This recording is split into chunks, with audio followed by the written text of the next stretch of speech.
Good morning, children. Now let us continue the same chapter which we had started in our previous class, and the topic it was a Turkish judge. I hope you all remember the chapter.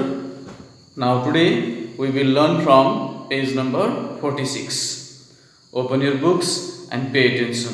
Here I begin this new page. Good traveller said, turning to the Caliph. Here, the Qadi, who was a judge, he was very impressed by the way in which the service which it was provided by the Caliph towards to that old man. That is why he is saying, good traveller, and he turned towards to the Caliph. I know that the horse belongs to you. Take it and continue on your way. Now here we see, children, that the Qadi had finally decided that the horse belonged to the Caliph, and that is why he says, this horse belongs to you. You can take your horse and continue to your journey. You can go and continue to your journey ahead. May your kindness and generosity be better rewarded in the future. And what does the Qadi add more? The words more that he adds here towards to the Caliph was that may this type of kindness which you show towards to the helpless and the needy people, may it remain always with you, and you would be able to service to those type of people, those who are really very poor, weak and in need. May you always, your generosity be better and better day by day in the coming days in the future. This is how the Qadi, who is a judge here, says these words to Caliph, and he gives his horse back to him. Okay. The Caliph was amazed at the justice given by Qadi. Here you see the Caliph, who was an emperor. He was really very amazed, surprised the way in which this justice it was given by the Qadi. He thanked him, stepped to the back of the room and waited until everyone except the Qadi had left the courtroom. After the court was over, all the attendants in the court had already gone, and this Caliph waited and waited till each and every attendant had been gone away from the courtroom, and he waited very eagerly and anxiously to meet with whom? To meet with the Caliph. He wanted to meet with the Caliph and have some talks with him. So he waited very eagerly till all the entire attendants had left the courtroom, and now only those two were present at the moment there. That means the Qadi himself and the Caliph. Then he approached him and said, Honored judge, I am in awe of your wisdom. I am very surprised with your wisdom. Several questions are arising in my mind. I am very much anxious and eager to know what it makes you to decide the case so wisely. I am very surprised. This is a kind of statement that the Caliph make here in front of the Qadi. How did you give such accurate and just judgments without evidence and witness? How you are able to give such type of brilliant judgments, wise judgments, whereas you don't have any kind of evidence or witnesses at all, but still you are able to judge the cases so well, and you are able to give justice to each and everyone so well. What it makes you to happen this way? This is my question. I am very anxious to know. I am very eager to know. Please tell me. This is how the Caliph makes a kind of request here in front of the Qadi. These cases have all been very simple, said the Qadi smiling. And the Qadi smiles and gives the response that these cases are very simple for me to decide. These are very simple cases to decide. Nothing there is so much seriousness in it.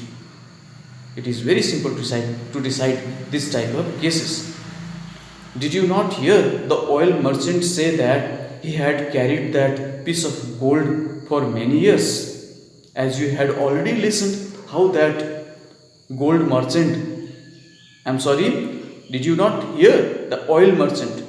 The oil merchant had been carrying that piece of gold for many years with him.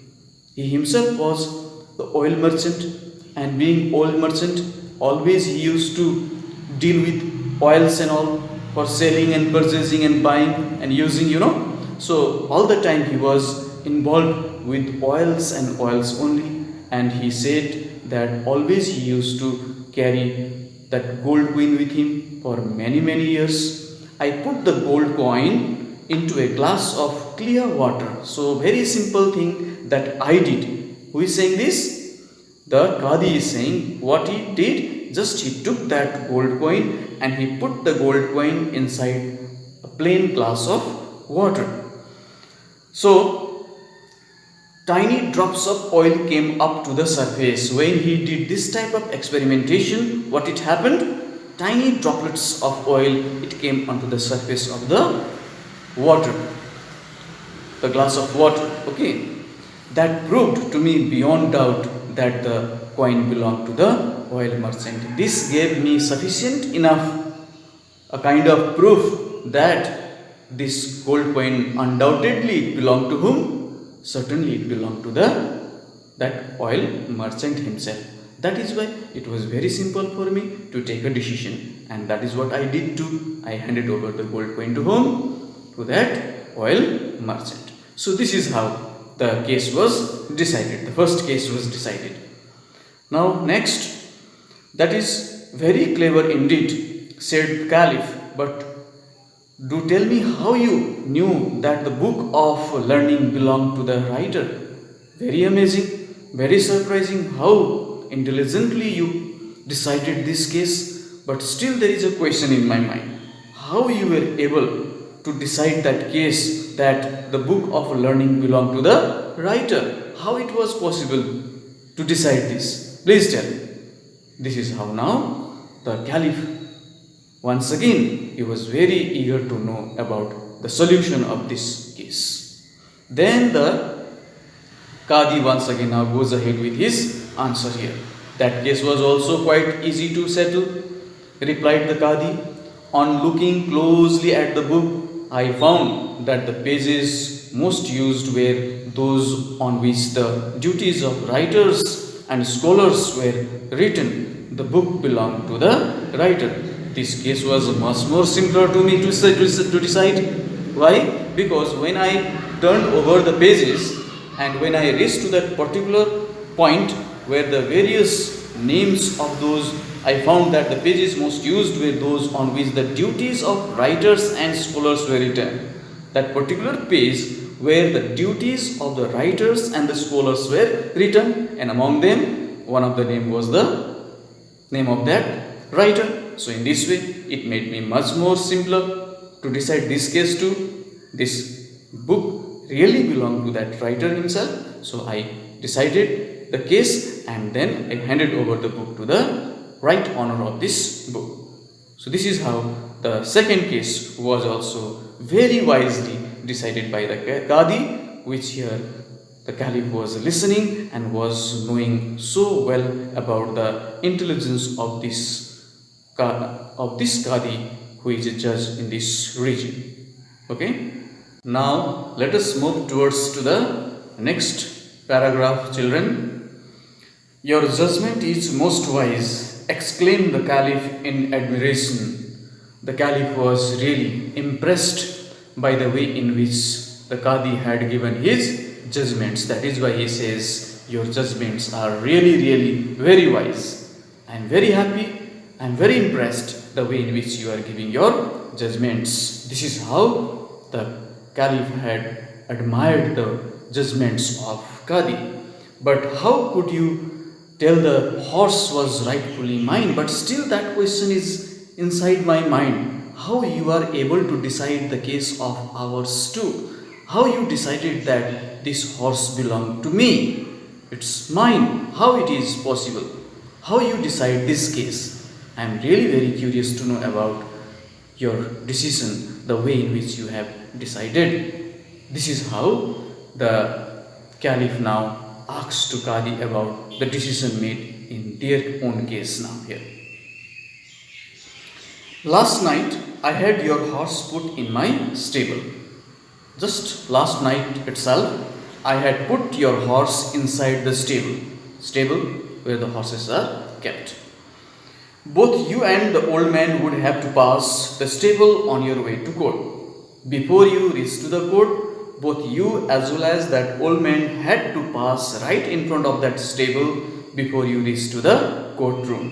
This morning, I opened the stable door and stood behind a bale of hay. Right in the morning, today morning itself, I kept the door open, the stable door open, and I hid myself behind the heap of hay. Hay is the dried grasses, usually which is given for the pets, cattle, So this is what here the Qadi is relating his entire story here regarding that decision which he had made that the horse really belonged to whom? Belonged to Caliph. He had himself hid behind the heap of his and he had kept the room, the stable door open. When the old man passed, the horse never looked up. Before, the first who came to pass right in front of that stable, the old man happens to pass right in front of the stable where the door was open. And when the horse happens to notice that old man, it did not make any kind of reaction. It did not move at all. Okay? The horse never looked up. Neither it looked up nor it moved also. But when you passed the door, open door, the horse stretched out its head and neighed as horses do when a loved master approaches. But when you happen to pass right in front of that door of the stable, the horse tried to stretch and stretch more and more. Its head, generally which the horses do whenever their familiar person, known person, masters, they just try to approach towards to them, they just try to come nearer towards to them. Then they do such type of reactions, then they show such type of movements of their head, body, a kind of reaction they produce through which we are able to understand that this horse is familiar to this particular person. So this is how it was very simple for me to decide. First of all, when the old man passed, the horse did not show any kind of reaction at all. But when you happen to pass right in front of that door, then the horse was showing its reaction as if you were known to him, to it. This what it made me to decide. It was very easy, it was very simple for me to decide the case that this horse really belonged to you only. This is how here the Qadi is relating the entire story about his judgment, how it was taken a decision for whose side? For the Caliph's side. But when you passed the open door, the horse stretched out its head and neighed as horses do when only a loved master approaches. So, you see, my friend, the matter was very simple after all. Your wisdom is indeed beyond compare. In this way, this made the Caliph more and more happy to see such type of talented and a brilliant Qadi in his region. He became very happy. He was really impressed by the way in which the Qadi was giving his verdict, his decisions. That is why he says, your wisdom is indeed beyond compare. It cannot be compared with anybody else. The way in which you take the decisions, Qadi, said the Caliph. Then revealing his true identity, he said, now at that moment, finally and ultimately, now here the Caliph is going to reveal the truth that who he is. Then he reveals the truth that he is the emperor of that region, he is the Caliph of that region. Okay, he says, then revealing this true identity, he said, I am Caliph Harun al-Rashid. My name is Harun al-Rashid. I am the Caliph of this territory.